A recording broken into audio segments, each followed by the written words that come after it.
ब्रह्मा जी सृष्टि के निर्माता हैं जैसे हम सुनते हैं, लेकिन सृष्टि के निर्माण हेतु जो मटेरियल चाहिए, जो प्लान चाहिए, जो इंटेलिजेंस यानी बुद्धि चाहिए, वो सब भगवान विष्णु ही देते हैं ब्रह्मा को। पूरा मटेरियल दे दिया, बुद्धि भी दे दी, अब प्लान भी समझा दिया, बनाओ।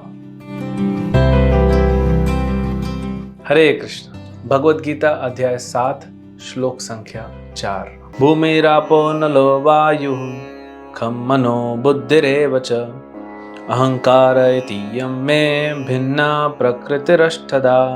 पृथ्वी, जल, अग्नि, वायु, आकाश, मन, बुद्धि तथा अहंकार, ये 8 प्रकार से विभक्त मेरी भिन्ना अपरा प्रकृतियां हैं। तो भगवान, अब जैसे अर्जुन को कहा भगवान ने कि अब मैं तुमको पूर्ण ज्ञान देता हूं, तो यहां से प्रारंभ कर रहे हैं भगवान। पिछले श्लोक बताए मनुष्यानाम सहस्त्रेषु, हजारों मनुष्य में कोई एकाध समझ सकता है ये ज्ञान, और भक्ति तो और आगे है। तो अब भगवान सबसे पहले अपनी शक्तियों के बारे में बता रहे हैं। 2 प्रकार की शक्तियां हैं जो यहाँ पे वर्णन है, परा और अपरा। अपरा मतलब भौतिक, परा मतलब आध्यात्मिक। लेकिन भगवान की अनंत शक्तियां हैं, उसमें से सिर्फ 2 प्रकार के शक्तियों का वर्णन यहाँ पे है। तो यहाँ पे भगवान बता रहे हैं कि कैसे वे शक्तिमान है, और शक्ति जो है उनसे भिन्न भी है और अभिन्न भी है। ये जो भौतिक शक्तियां हैं ये भगवान से भिन्न है। भिन्ना में प्रकृति अष्टधा, ये 8 प्रकार। तो भगवान कृष्ण इस भौतिक संसार का संचालन करने के लिए एक रूप लेते हैं, एक अवतार लेते हैं, जिनको भगवान महाविष्णु कहा जाता है, या कारणोदक्षाई विष्णु। तो कारणोदक्षाई विष्णु जैसे श्वास छोड़ते हैं, उनके पूरे शरीर से अनंत अनंत ब्रह्मांड पैदा होते हैं, अनंत ब्रह्मांड। फिर हर ब्रह्मांड में महाविष्णु अपने आप को और विस्तारित करके, अवतरित करके एक एक ब्रह्मांड में जाते हैं, और उस भगवान विष्णु को कहते हैं गर्भोदक्षाई विष्णु, क्योंकि वो ब्रह्मांड के गर्भ में गए, तो गर्भोदक्षाई विष्णु। और वे क्या करते हैं, वे अंदर जो भी ब्रह्मांड में हम देखते हैं उसका निर्माण करते हैं। ब्रह्मा जी सृष्टि के निर्माता हैं जैसे हम सुनते हैं, लेकिन सृष्टि के निर्माण हेतु जो मटेरियल चाहिए, जो प्लान चाहिए, जो इंटेलिजेंस यानी बुद्धि चाहिए, वो सब भगवान विष्णु ही देते हैं ब्रह्मा को। पूरा मटेरियल दे दिया, बुद्धि भी दे दी, अब प्लान भी समझा दिया, बनाओ। तो निर्माता कौन हुए? विष्णु ही निर्माता है। वो तो उनको सेवा दी है ब्रह्मा जी, और शिव जी को सेवा देते हैं, अब बंद कर दो, तो वो जो है संहार करते हैं। लेकिन दोनों कार्य, जो सृष्टि निर्माण का है या संहार का है, ब्रह्मा विष्णु जो है महेश, हम 3 सुनते हैं, एक्चुअली विष्णु ही करते हैं। अब यहाँ पे भी गर्भोदक्ष विष्णु जब ब्रह्मा के द्वारा बनवा लेते हैं पूरा ब्रह्मांड, तो हर आत्मा में अपने आप को विस्तार करके, जिनको शिरोदक्षाई विष्णु कहते हैं, जिनको परमात्मा के नाम से हम जानते हैं, वे भगवान अवतरित होके हर कण में, हर अणु में प्रवेश करते हैं। जैसे हमारे अंदर भगवान रहते हैं, ऐसे छोटे छोटे कीटाणु हैं, उनमें भी भगवान रहते हैं। तो हर जगह जब भगवान है परमात्मा, तब तो जाके ये संसार चलता है।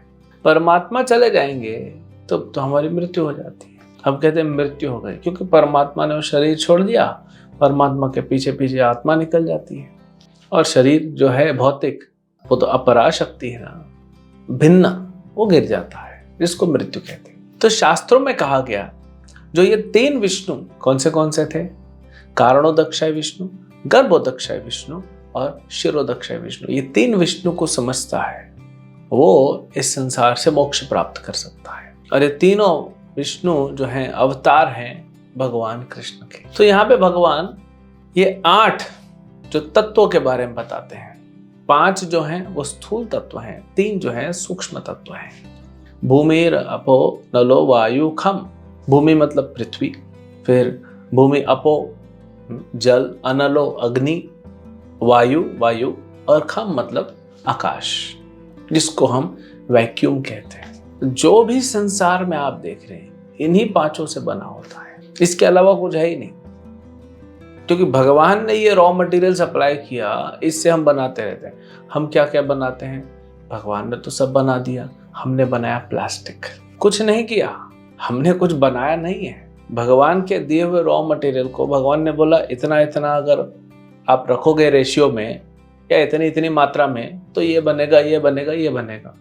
और ये सब होता है जिसको बोलते हैं बायोडिकम्पोजेबल। तो वो जैसे पेड़ है, पेड़ जब सड़ जाता है, मृत्यु हो जाती है, तो लकड़ी जला देते हैं, उसका राख पृथ्वी पे सब मिक्स हो जाता है, एनवायरमेंटल फ्रेंडली। लेकिन मनुष्य ने अपनी बुद्धि का दुरुपयोग करके इन्हीं पांचों चीजों को लेके मात्रा में उतार चढ़ाव करके प्लास्टिक बना दिया। अब भुगत रहे। हाँ, भगवान से रॉ मटेरियल तो ले दिया, बुद्धि लेना भूल गए, अब भुगत रही है दुनिया। अब प्लास्टिक का क्या करें? हाँ, जो अमीर देश हैं वो गरीब देशों पे प्लास्टिक डाल देते हैं, प्लास्टिक के पर्वत बने हुए हैं। अभी प्लास्टिक के पत्थर तैरते हुए मिले, प्लास्टिक रख रख के इतना पूरा पत्थर जैसा हो गया, समुद्र में मिले हैं तैरते हुए। अब इनको समझ में नहीं आ रहा प्लास्टिक खत्म कैसे करें, बना तो दिया। तो यही होता है जब ज्यादा बुद्धि अपनी लगाते हैं ना भौतिक, भगवान से बिना पूछे, तो यही हालत होती है। तो यही पांच चीजों से बनती है। दूसरा है सूक्ष्म, ये तो स्थूल हो गया। सूक्ष्म मन, बुद्धि, अहंकार। ये दिखते नहीं है लेकिन होते तो हैं। मन होता है, बुद्धि होती है। अहंकार को अंग्रेजी में फॉल्स ईगो कहा है, मिथ्या अहंकार। अहंकार का मतलब होता है आइडेंटिटी, कि मैं कौन हूं। अगर मैं ये सोचता हूं कि मैं आत्मा हूं, भगवान का अंश हूं, भगवान का सेवक हूं, तो सही है, मेरा आइडेंटिटी कार्ड बिल्कुल सही है। लेकिन अगर मैं सोचता हूं कि मेरा भगवान से संबंध नहीं है, इस संसार से मेरा संबंध है और मैं ये हूं, मैं वो हूं, तो ये हमारा क्या है? ये गलत आइडेंटिटी कार्ड है हमारा। तो भगवान ने यहाँ पे अपने बारे में थोड़ा बताया और अपनी शक्तियों के बारे में बताया। कौन सी शक्ति? अपराशक्ति।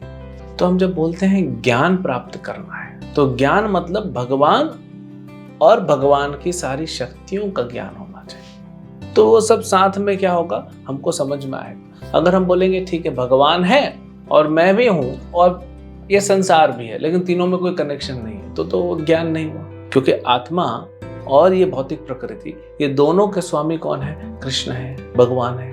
अगर वो संबंध में नहीं देखेंगे तो ज्ञान पूरा नहीं माना जाएगा, इसलिए ज्ञान पूरा लेना चाहिए। तो इस श्लोक में भगवान अपनी अपराशक्ति के बारे में बताते हैं और अगले श्लोक में, पांचवें श्लोक में भगवान बताएंगे पराशक्ति के बारे में। हरे कृष्ण।